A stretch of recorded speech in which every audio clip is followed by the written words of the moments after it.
A arte do encorajamento. Você, por favor, poderia abrir a palavra de Deus no livro de Atos, capítulo 4.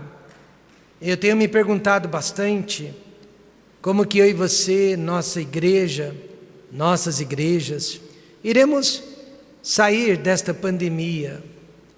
Eu sei que o governo tentou nos convencer de que a igreja não é essencial e, para nossa tristeza, muitos irmãos em Cristo acreditaram nisso também e terão muita dificuldade para retornar para os seus lugares.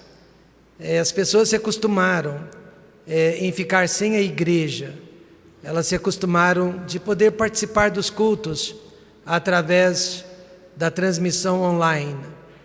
E eu sei que muitas delas realmente não estão aqui devido ao medo, à apreensão que têm, e elas não estão erradas. Mas a minha preocupação é, quando for seguro voltar para os cultos, quando for seguro enchermos todos esses bancos mais uma vez, será que iremos conseguir? Será que as pessoas vão desejar voltar para a casa de Deus? Já havia um movimento muito forte dos desigrejados antes da pandemia. Já havia muitas pessoas atestando a falta de importância da igreja, dizendo que poderiam adorar a Deus dentro de suas próprias casas e que elas eram a igreja e não precisavam dessa aglomeração que nós estamos vendo aqui nesta manhã. Mas o problema, eu diria que vem até da etimologia da palavra igreja, que significa congregação, aglomeração, reunião. Em outras palavras, não existe uma igreja isolada. A igreja ela só se torna uma igreja quando há uma reunião, quando há uma congregação de pessoas. Então eu não posso dizer que eu sou a igreja ou que eu sou uma igreja, porque eu não sou. A palavra igreja, ela é uma palavra pluralizada. Realmente, para ser uma igreja, nós precisamos de uma congregação, caso contrário, nós não somos nada. Então, como fazer para animar as pessoas a voltar para os seus devidos lugares? Como voltar a ver esta igreja cheia mais uma vez, todos os bancos ocupados, tanto aqui no andar de baixo quanto no andar de cima? Nós já vimos isso várias vezes, amém, irmãos? Será que vamos ver de novo? Só depende de cada um de nós. Só depende de cada um de nós. Veja o que aconteceu em Atos, capítulo 4. E eu vou ler apenas os versos 36 e 37. Então José, chamado pelos apóstolos Barnabé, que traduzido é filho da consolação, levita natural de Chipre, possuindo uma herdade, vendeu-a e trouxe o preço, e o depositou aos pés dos apóstolos. Eu quero que você apenas observe o personagem da nossa história de hoje, Barnabé. Através dele, nós vamos aprender sobre a arte do encorajamento. Por que arte? Porque encorajar e ser encorajado é algo muito difícil. Para você encorajar, você tem que estar encorajado. Se você não for uma pessoa encorajada, você não tem nenhuma palavra positiva e otimista para oferecer. E é por isso que a falta de encorajadores em nosso meio, porque é difícil sermos encorajados, ou nos encorajarmos, diante de tudo que estamos vendo e percebendo e sentindo e passando nos dias de hoje. Por isso eu chamo de arte, porque vai levar muito talento para você e eu nos tornarmos encorajadores a partir de agora. Oremos. Querido Deus e eterno Pai, o Espírito Santo é o maior encorajador que existe. E Ele pode trabalhar dentro do nosso coração, Ele pode nos dar paz, Ele pode nos dar coragem, Ele pode nos dar esperança, e Ele pode, ó Deus, nos dar uma fé inabalável. E através dele nós vamos ter coragem de viver neste mundo, de enfrentar, ó Deus, as barreiras, os obstáculos, os perigos que estão constantemente à nossa frente, e nós vamos procurar ser uma bênção na obra de Deus e na vida das pessoas. e nós vamos, ó Pai, nos tornarmos pessoas mais positivas e mais confiantes. Eu peço, ó Pai, que nesta manhã a palavra de Deus fale aos nossos corações, pois a igreja pós-pandemia vai depender muito da nossa atitude nesta manhã para com esta palavra. No nome de Jesus, amém.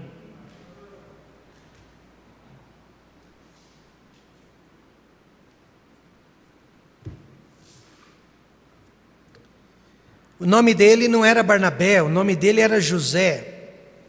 Mas o seu nome só apareceu uma única vez no Novo Testamento.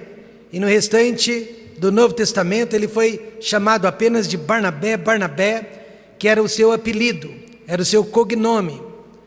Naqueles dias era muito comum as pessoas darem um apelido, umas para as outras, de acordo com as suas características. Você sabe que os irmãos de Efatá, eles fazem exatamente isso.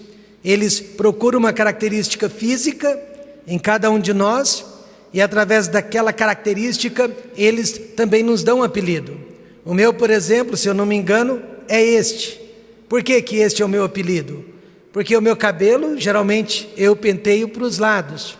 E então é assim que eles me conhecem. Eu só fico imaginando, se um dia, Alex, eu vier a perder os meus cabelos e ficar careca como meu pai. E aí, de que forma vocês vão me chamar? Assim? Então é bem capaz que vocês vão me chamar assim. É bem capaz que o meu apelido, de acordo com Libras, venha a mudar um dia. Mas Barnabé nunca mudou de apelido. Ele sempre foi chamado de Barnabé. Por quê? Porque o seu apelido significa filho da consolação ou filho do encorajamento.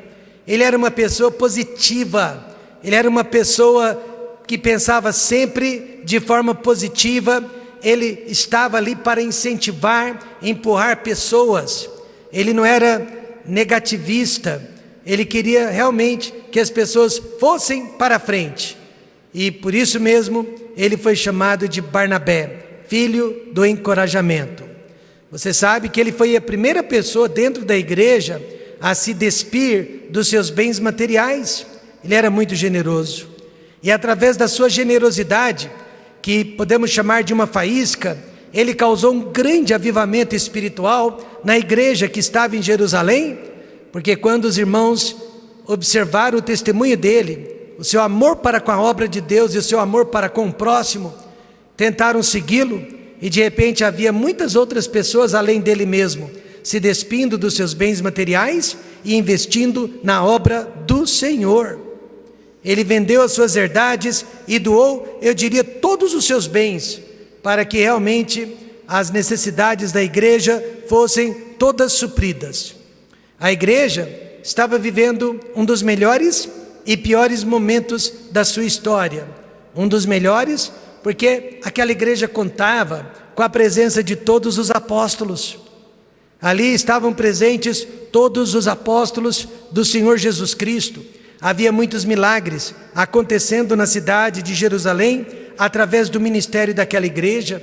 Quem não gostaria de ser membro de uma igreja assim? Mas ao mesmo tempo havia muita perseguição religiosa.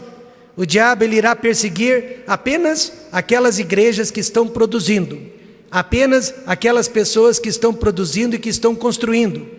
E o diabo então causou uma perseguição religiosa ferrenha contra aquela igreja. E em seguida, aqueles irmãos também passaram por uma recessão econômica sem precedente. E havia até dentre eles aqueles que estavam passando fome. Barnabé não podia assistir a todos esses acontecimentos e ficar parado. Ele tinha que fazer alguma coisa, pois o seu dom espiritual era o dom da exortação, o dom do encorajamento, o dom do incentivo, o dom vamos para frente. E ele foi o primeiro a dar testemunho em circunstâncias difíceis.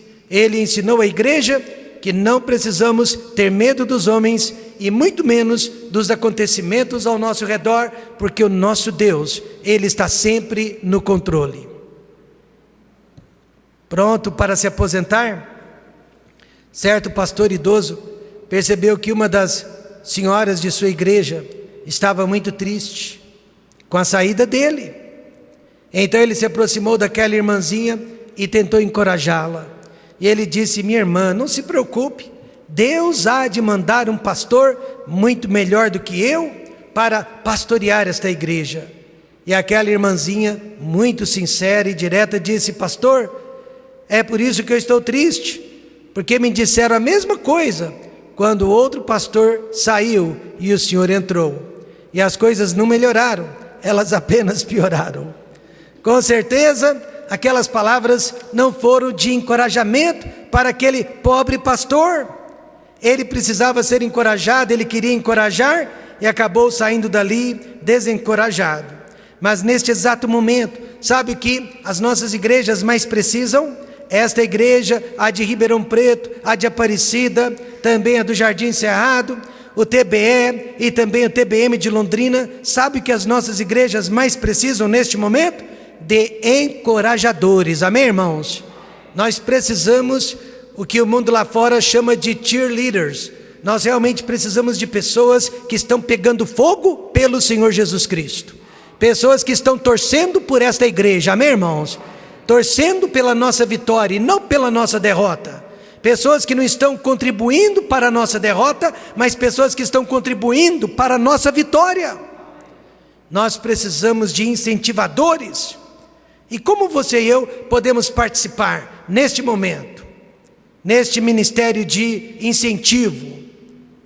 Nós vamos ver nesta manhã 3 atitudes de nossa parte que poderão fazer toda a diferença agora que nós estamos regressando, ainda que aos poucos, mas regressando à normalidade. Primeiro, apoiando o sucesso do trabalho de Deus. Quantos acreditam que este trabalho não é do pastor Rômulo, que este trabalho não é do pastor Fabiano, que este trabalho não é do pastor Everton, que este trabalho não é do pastor Aderbal? Quantos acreditam que este trabalho é do Senhor Jesus Cristo? A partir do momento que você ver este trabalho como sendo de um homem ou dos homens, você não vai ter nenhum interesse em apoiá-lo, em encorajá-lo, porque esses homens vão sempre decepcioná-lo, esses homens vão sempre falhar em alguma área de suas vidas.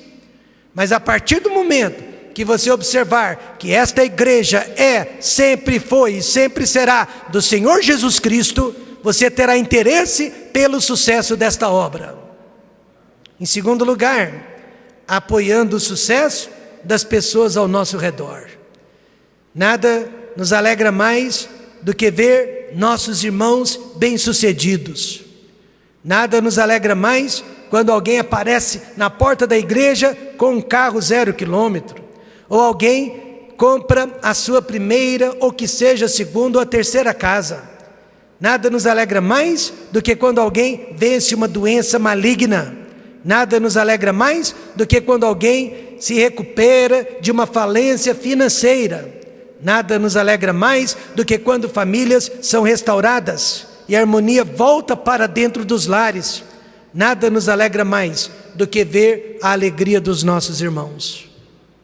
E nós estamos aqui para cooperar, para que nossos irmãos sejam pessoas felizes.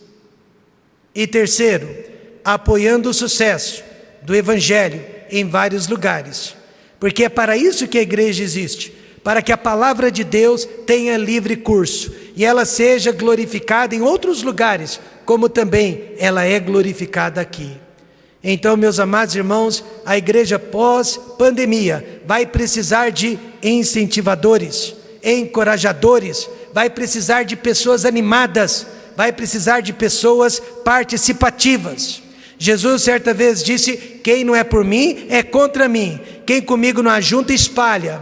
E nós estamos exatamente neste momento crucial da história da igreja.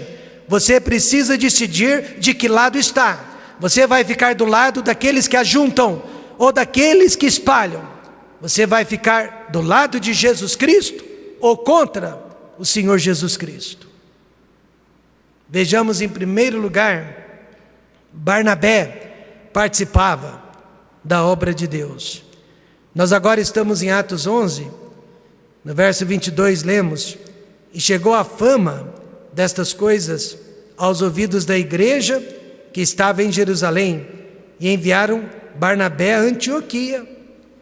A igreja em Jerusalém ficou sabendo que esta congregação na cidade de Antioquia estava pegando fogo por Cristo, estava pegando fogo pelo reino de Deus. E então eles enviaram Barnabé para auxiliar naquela obra. Mas aí vem a pergunta: por que logo Barnabé? Porque ele já havia demonstrado o seu valor espiritual, o seu valor cristão, quando doou todos os seus bens para a manutenção da obra de Deus, e porque ele foi o primeiro crente, o primeiro servo de Deus, que confiou, que acreditou na conversão do famigerado Saulo de Tarso, que mais tarde se tornara o grande apóstolo Paulo. Então, precisava ser alguém envolvido, e não alguém apático, indiferente, para fazer a obra de Deus. Eu já vi muitos pastores fazendo isso e se dando mal. Eles, percebendo que certas pessoas estavam apáticas e indiferentes na igreja, chamaram aquelas pessoas para que liderassem, para que fizessem parte de ministérios importantes, achando que cargos, posicionamentos iriam de alguma forma entusiasmar, encorajar aquelas pessoas. Só descobriram mais tarde, tarde demais, que nenhum ministério encoraja alguém desencorajado, nenhuma posição de liderança vai transformar um coração apático.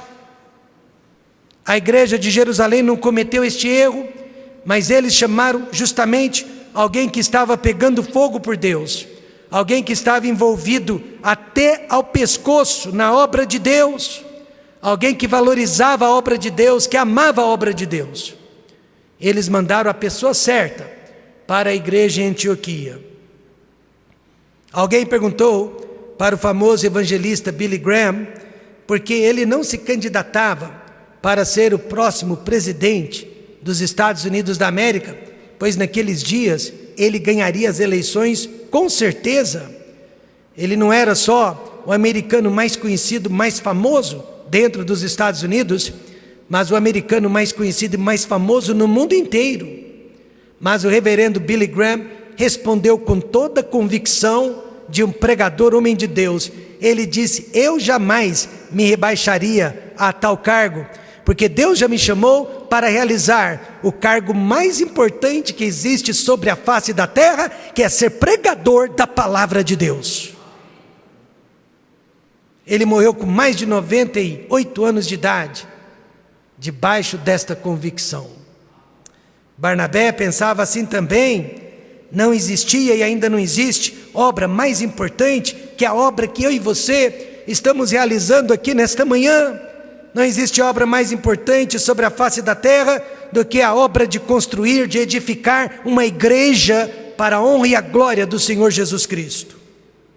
E por isso, a igreja de Jerusalém enviou o homem certo. O que é preciso para encorajar a obra de Deus? Só de 2 ingredientes. É preciso continuidade. Porque a igreja, ela é um organismo vivo. Ela nunca pode parar de se reproduzir.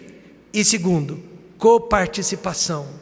Primeiro, veja, Barnabé encorajou a permanência de quem? De todos. Quando ele chegou, a Bíblia diz que exortou a todos a que permanecessem no Senhor. Todos.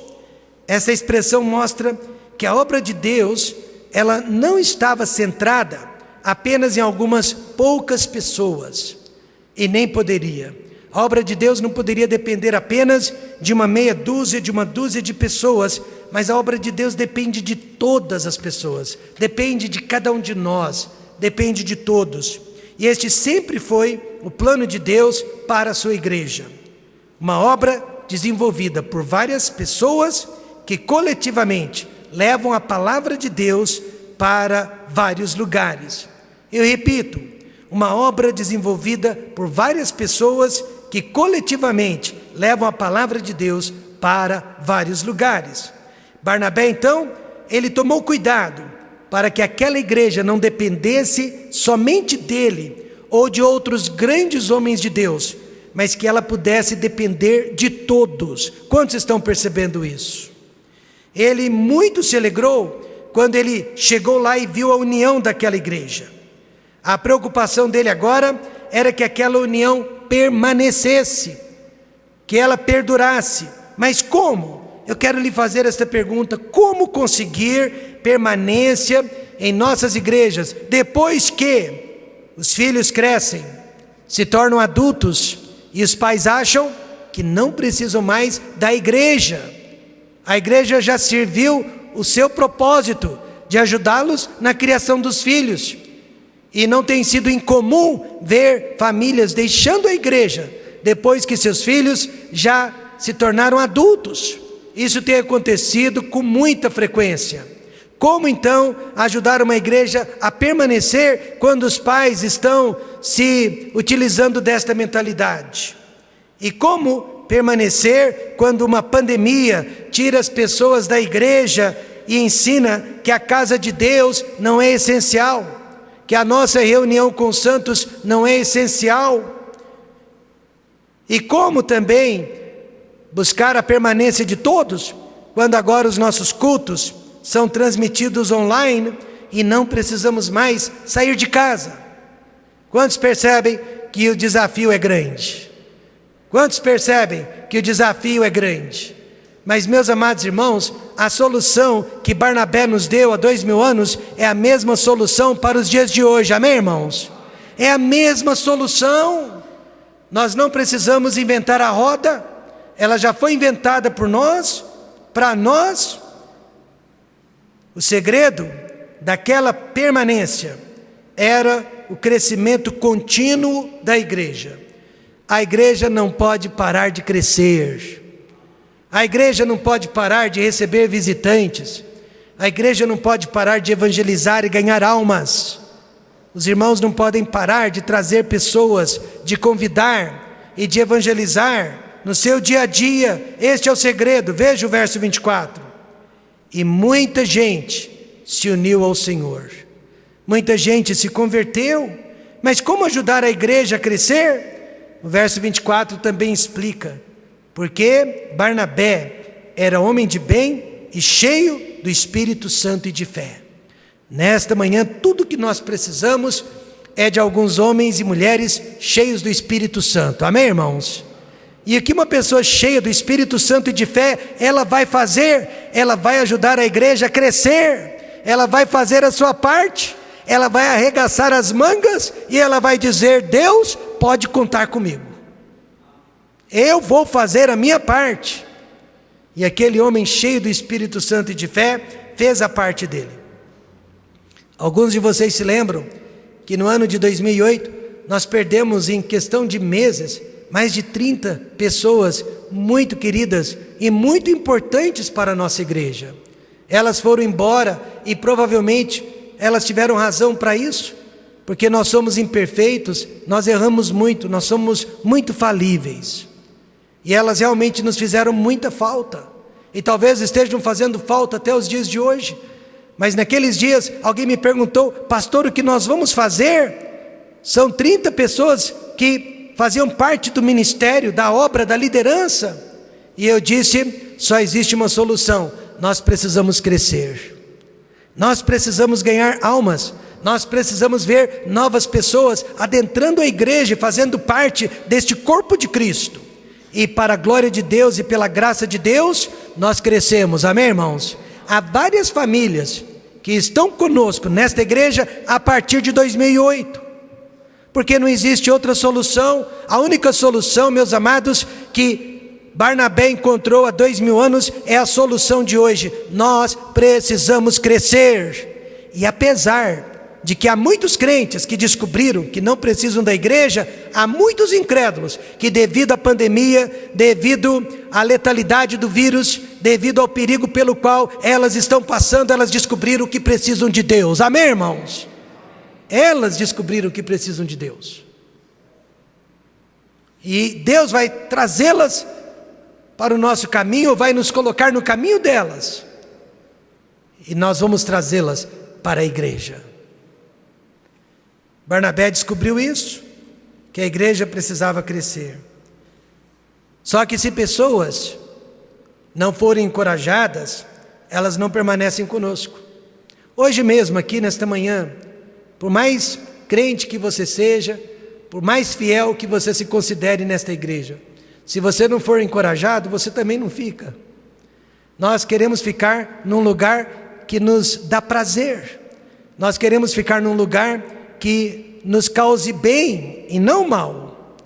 E nós queremos ficar num lugar que esteja realmente investindo em nossas vidas. Barnabé sabia disso.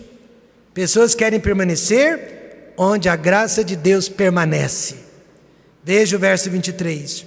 O qual, quando chegou e viu a graça de Deus, se alegrou e exortou a todos a que permanecessem no Senhor. E é disso que nós precisamos. Pessoas precisam entrar na nossa igreja e elas precisam adentrar no nosso meio e elas precisam sentir a presença de Deus, a graça de Deus entre nós. E além disso, Barnabé encorajou a participação de alguém chamado Paulo. Veja o verso 25. E partiu Barnabé para Tarso a buscar Saulo, e achando-o, o conduziu para Antioquia. A Bíblia não diz quanto tempo depois, mas com certeza Barnabé já estava exausto, trabalhando sozinho, liderando sozinho, uma igreja que não parava de crescer, uma igreja que não parava de se desenvolver. Então ele tirou licença por alguns dias, e ele foi até Tarso, onde Paulo já estava exilado há 12 anos. Mas Paulo não estava exilado de braços cruzados. Durante aqueles 12 anos, ele estava sendo discipulado por ninguém mais, ninguém menos do que a própria pessoa do Senhor Jesus Cristo. Amém, irmãos?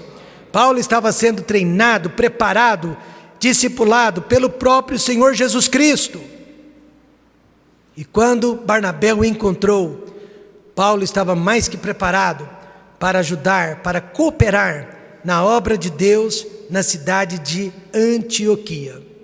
Participação é tudo, meus amados irmãos. Ninguém consegue, por mais capacitado que seja, fazer a obra de Deus sozinho, e nem deveria tentar. Antioquia teve os melhores pregadores da história do cristianismo.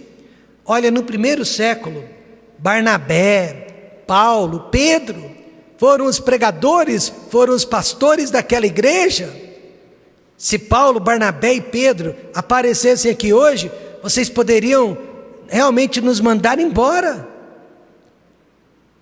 Vocês não precisariam mais de nós, porque vocês teriam os 3 maiores pregadores de todos os tempos. E se acrescentássemos Apolo, então, ficaria melhor ainda.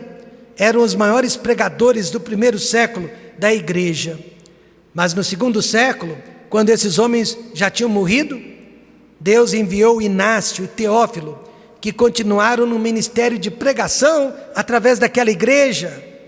E no terceiro e quarto século, a igreja teve Lúcio, Teodoro, Crisóstomo, considerados pais da igreja. Então veja que aquela igreja durou por séculos, e por séculos aquela igreja fez a diferença sobre a face da terra. Tudo porque o seu primeiro pregador, o seu primeiro pastor, ele descobriu que participação é o segredo do sucesso. Envolvimento é o segredo do sucesso. E através dos ensinamentos de Paulo e Barnabé, aquela igreja cresceu para ser a igreja mais cristã de todos os tempos e dentro do Império Romano. Foi lá que os discípulos do Senhor Jesus Cristo foram chamados de cristãos pela primeira vez. Não foi em Jerusalém, mas em Antioquia, e a palavra cristão, miniaturas de Cristo, imitadores de Cristo, seguidores de Cristo, se pareciam tanto com Jesus que não havia outro apelido para eles, senão o de cristãos, senão os de seguidores, imitadores deste chamado Cristo. Veja que curioso, em Atos 1,15, eles foram chamados de discípulos. Preste atenção. E Dalina, se eu pudesse voltar a 27 anos, eu pediria para vocês não me chamarem de pastor. Porque pastor é apenas um ofício, é apenas a execução de um ministério, não é um título. Não deveria ser um pronome de tratamento, não deveria ser um título. Mas agora é tarde, eu acompanhei a tradição religiosa. Veja, no capítulo 9, verso 13, eles foram chamados de santos, significa separados. Veja o capítulo 5, verso 14, eles foram chamados de crentes, aqueles que creem. Veja o capítulo 6, verso 3, eles foram chamados de irmãos. Este é o que eu mais gosto, amém, irmãos? Irmãos. Atos 5:32, eles foram chamados de testemunhas. 9:2, eles foram chamados de seguidores do caminho. 24:5, eles foram chamados de nazarenos. E finalmente, 11:26, eles foram chamados de cristãos. Se eu pudesse então voltar a 27 anos, eu diria, olha, me chame de irmão, ou me chame apenas de Rômulo, ou me chame de missionário, eu até aceito. Mas esses são os títulos pelos quais a igreja era conhecida.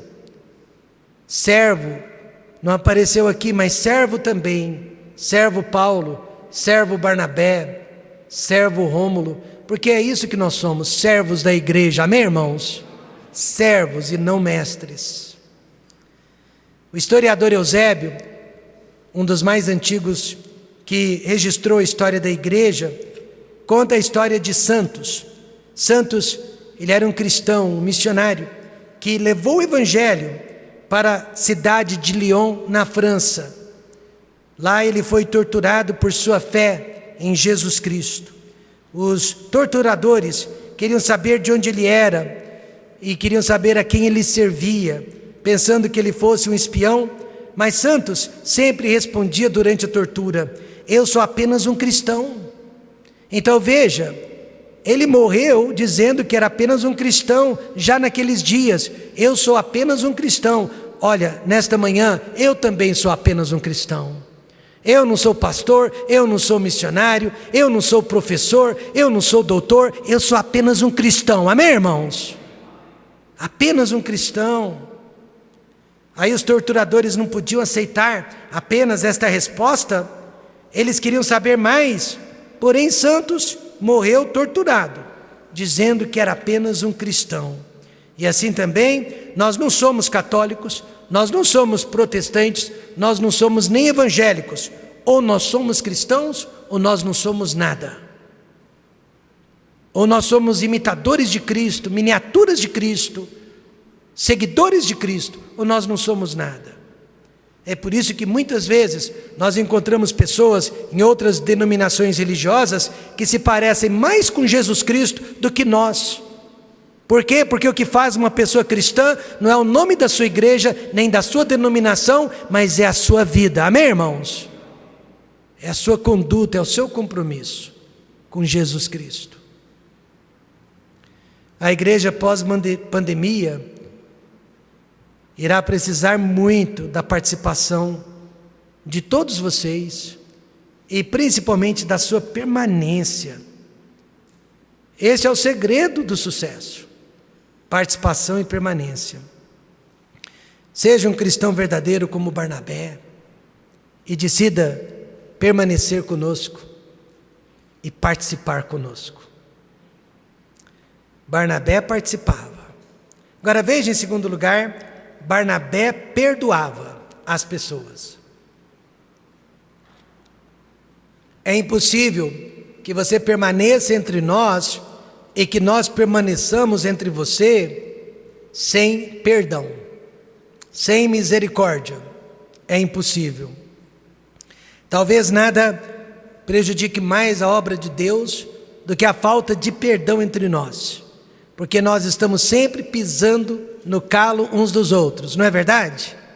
Este é o preço da comunhão, este é o preço da aglomeração, este é o preço da sociabilidade. Veja o verso 37. E Barnabé aconselhava que tomassem consigo a João, chamado Marcos. Paulo sugeriu que ambos visitassem novamente todas as igrejas que eles haviam fundado na primeira viagem missionária. Não sabemos quantas ao todo, mas sabemos que Paulo nunca abandonou as igrejas que ele havia estabelecido. Ele nunca as deixou. Eu acho que Paulo, ele era como um obstetra que trazia uma igreja ao mundo, mas depois ele virava um pediatra que fazia o acompanhamento periódico do desenvolvimento daquelas igrejas. Porém, ele precisava de alguém como Barnabé para encorajá-lo, para incentivá-lo. Quantos precisam de encorajadores na sua vida? Para nos empurrar, não é? E para nos ajudar a vencer os obstáculos. Paulo precisava de alguém como Barnabé também para repreendê-lo, porque Paulo ele era perfeccionista. E meus amados irmãos, não existe nada perfeito quando nós estamos lidando com pessoas. Não existe nada perfeito quando nós estamos trabalhando com pecadores. A palavra de Deus ensina que se você deseja o celeiro limpo, você não pode ter boi, mas é com a força do boi que se faz a obra, amém, irmãos? Então, cada um de nós que está aqui nesta manhã representa um boi, representa um problema dentro da igreja, mas cada um de nós também representa fruto, representa desenvolvimento, representa um alcance maior para a palavra de Deus. E Deus quer sim que tenhamos problemas entre nós que sejam resolvidos à luz da palavra de Deus e não de acordo com a sabedoria humana.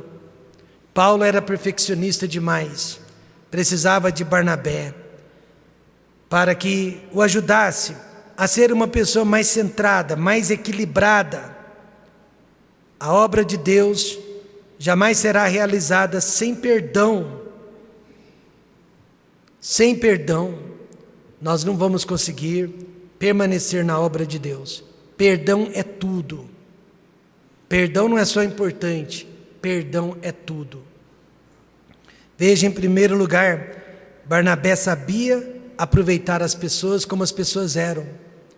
E Barnabé aconselhava que tomassem consigo a João, chamado Marcos. Esse João, Marcos, ele possuía algum dom espiritual que Barnabé julgava necessário demais para a segunda viagem missionária. Talvez fosse o dom da oração.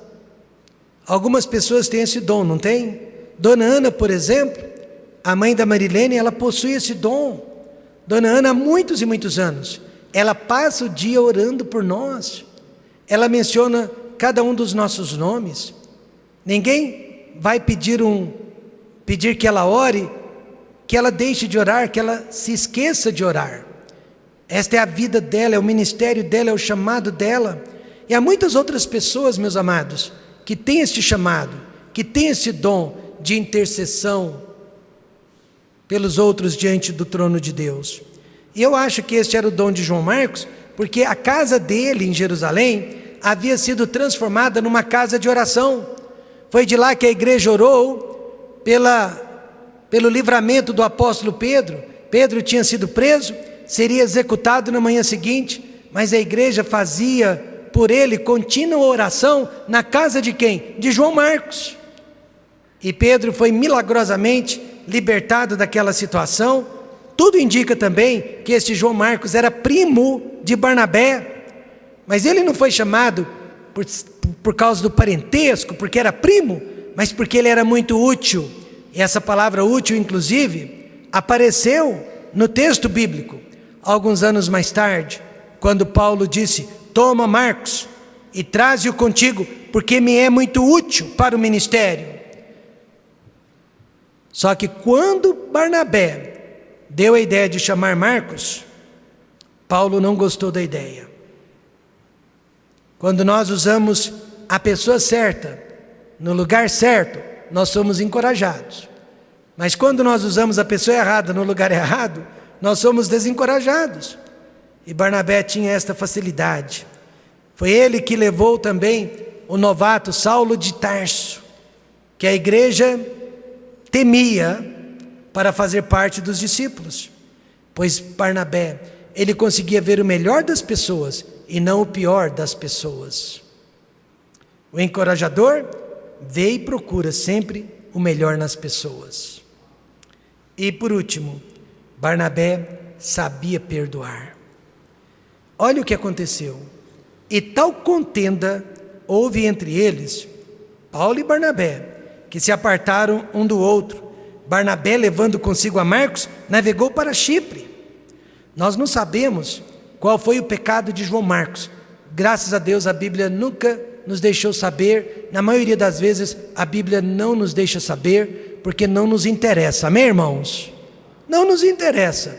Mas seja o que for, ele foi perdoado por Barnabé. Mas por alguma razão ele não foi perdoado pelo apóstolo Paulo. Barnabé perdoou e esqueceu. Talvez Paulo tenha perdoado, mas não esqueceu. Este Barnabé perdeu muito por causa do seu dom de misericórdia. Por exemplo, o desmanche da sua parceria com o apóstolo Paulo. Antes disso, já havia perdido seus bens materiais para ajudar a igreja, e agora ele perderia uma amizade de sangue. Só Deus sabe o que nós perdemos e passamos para poder encorajar as pessoas. Mas encorajar é preciso. Deus nos chamou para encorajar. Deus nos chamou para levantar pessoas do chão e não para derrubá-las, e muito menos fazer com que elas fiquem lá. Deus nos chamou para sermos como Barnabé. No dia 18 de junho de 1956, uma balsa em um lago da cidade de Nova York se chocou contra uma forte onda e 2 passageiros foram lançados dentro das águas geladas daquele lago. Um homem de 50 anos de idade e uma criancinha cuja idade não foi citada.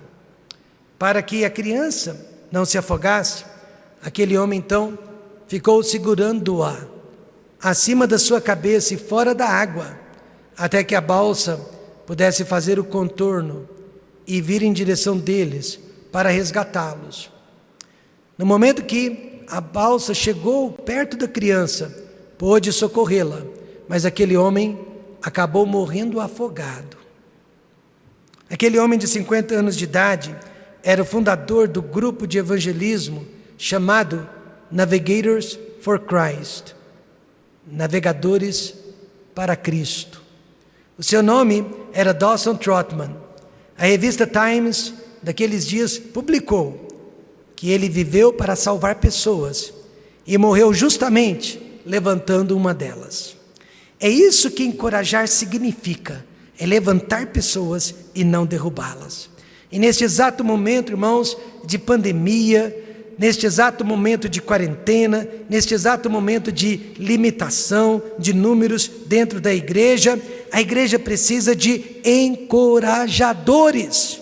E como você e eu podemos participar? Apoiando o sucesso do trabalho de Deus. Quantos querem ver esta igreja passando por esta pandemia, mas voltando a ser a igreja, não que era antes, mas melhor do que era antes? Só depende de nós. Apoiando o sucesso das pessoas ao nosso redor. Nós não estamos aqui para derrubá-las, humilhá-las. Nós não estamos aqui para nos desfazermos delas, independente da sua posição política e ideológica, mas nós estamos aqui para encorajá-las. E certamente apoiando o sucesso da palavra de Deus. Em último lugar, Barnabé pregava o Evangelho. Veja, Atos 13, verso 15. E depois da lição da lei e dos profetas, lhes mandaram dizer os principais da sinagoga: homens irmãos, se tendes alguma palavra de consolação para o povo, falai.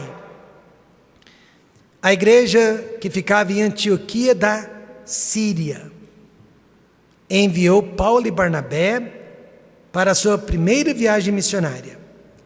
Esta foi a igreja mais evangelizadora, mais missionária de todos os tempos. E assim que Paulo e Barnabé chegaram a Antioquia da Pisídia, outra cidade com o mesmo nome, mas que ficava na Galácia, esses dois homens foram diretamente para uma sinagoga onde estava sendo celebrado um culto de adoração a Deus. E o culto na sinagoga era muito bem organizado, em 4 partes. Eles iniciavam com uma leitura dos 5 primeiros livros do Velho Testamento, ou seja, a lei de Moisés. Depois, eles faziam uma leitura do livro de um dos profetas, qualquer profeta. Em seguida, eles faziam uma oração, clamando a Deus, e eles chamavam alguém letrado, erudito, para discorrer sobre o que foi lido. E assim eles seguiam a ordem dentro do culto. E naquele dia, eles chamaram ninguém mais, ninguém menos do que o apóstolo Paulo e Barnabé para que trouxessem uma palavra de consolação. E que palavra de consolação foi esta? Meus irmãos, todos nós precisamos de palavras de consolação neste momento. Todos nós precisamos ser consolados neste momento. Você sabia que em 2021, até o presente momento, melhor dizendo, 2020, até o presente momento, já morreram mais pessoas de fome no mundo do que pela Covid-19? Quantos sabiam disso? Eu sei que a mídia não fala, mas mais pessoas já morreram de fome do que por qualquer outra doença que seja. Pessoas precisam de consolação. Então vamos ver o que Paulo e Barnabé fizeram para consolar pessoas naquele dia. Primeiro de tudo, eles falaram sobre a promessa da ressurreição. Quantos acreditam que vão ressurgir um dia? Jesus Cristo morreu por isso. E segundo, a promessa de julgamento. Quantos acreditam que vão ser julgados um dia? Primeiro, a promessa de salvação. Veja o verso 23. Da descendência deste, Jesus, conforme a promessa de Deus, levantou Deus, ressuscitou Deus, a Jesus para Salvador de Israel. Não existe pregação do Evangelho sem mencionar, sem ensinar sobre a ressurreição de Cristo, que é o pilar do Evangelho, é o pilar do Novo Testamento. Jesus disse: e o que vivo e fui morto, mas eis aqui estou vivo, para todo sempre, amém, e tenho as chaves da morte e do inferno. Quem tem as chaves da morte? Jesus Cristo. Quem tem as chaves do inferno? Jesus Cristo. Nós vamos morrer sim, que seja pela Covid, que seja de câncer, que seja do infarto, mas quem tem a chave da nossa morte é Jesus Cristo. Isso consola, amém, irmãos? Isso conforta, amém, irmãos? E segundo, a promessa de condenação. Paulo deixou bem claro naquele dia: vede, pois, que não venha sobre vós o que está dito, escrito nos profetas. Não existe pregação do Evangelho sem ensinar sobre o julgamento vindouro. Este julgamento irá ocorrer após a nossa morte. Pior que morrer é ser julgado depois por Deus. Veja Hebreus 9, 27. E como aos homens está ordenado morrerem uma vez, vindo depois disso o juízo. Depois daquele culto, na sinagoga, muitos judeus e gentios se converteram ao Senhor Jesus Cristo. Paulo e Barnabé conseguiram confortar aquelas pessoas e encorajá-las para a salvação. E nós, quando foi a última vez que nós encorajamos outras pessoas para a salvação? A arte do encorajamento. A arte, porque é difícil, é apoiar a obra de Deus.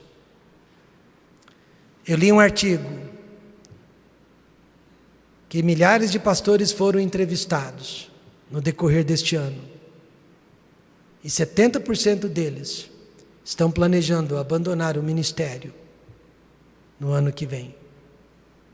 A razão número 1 é porque eles descobriram que não são essenciais. Não pelo governo, mas pelos próprios irmãos da igreja. Os próprios membros da igreja fizeram questão de deixá-los saber que não são essenciais. Que a igreja não é essencial. E eles estão se perguntando: pastorear então para quê? Por quê? E para quem? A arte do encorajamento é apoiar a obra de Deus. Se você vai ser um encorajador, você precisa apoiar a obra de Deus. Apoiar o sucesso dos filhos de Deus, que são os seus irmãos, que Deus colocou ao seu redor. E apoiar a pregação do Evangelho, aqui e acolá.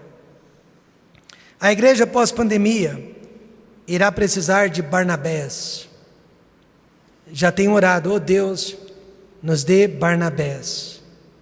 Nos dê pessoas que não estão aqui para serem servidas, mas para servir. Não para serem satisfeitas, mas para satisfazer. Você pode sim fazer parte deste projeto. O projeto do encorajamento. Agora e pós-pandemia. Pastor, quanto tempo vai demorar esta pandemia? Não sei. Hoje iniciou-se a vacinação nos Estados Unidos. Vacinação em massa. Há 3, 4 dias, vacinação em massa no Reino Unido, no Canadá, até o México já está recebendo vacinação em massa. Quando vai chegar para nós, eu não sei. E mesmo depois da vacinação, se os nossos líderes políticos vão continuar nos amedrontando e nos aprisionando, eu também não sei. Eu só sei de uma coisa: não dependemos disso para começar hoje mesmo o ministério do encorajamento. Precisamos encorajar. Já tem muita gente fazendo o contrário lá fora. Agora é nossa vez de encorajar. Somente através da verdade. E a verdade, irmão, sempre foi esta: mas buscai primeiro o reino de Deus e a sua justiça, e todas as outras coisas vos serão acrescentadas. Vamos fechar os olhos e vamos orar.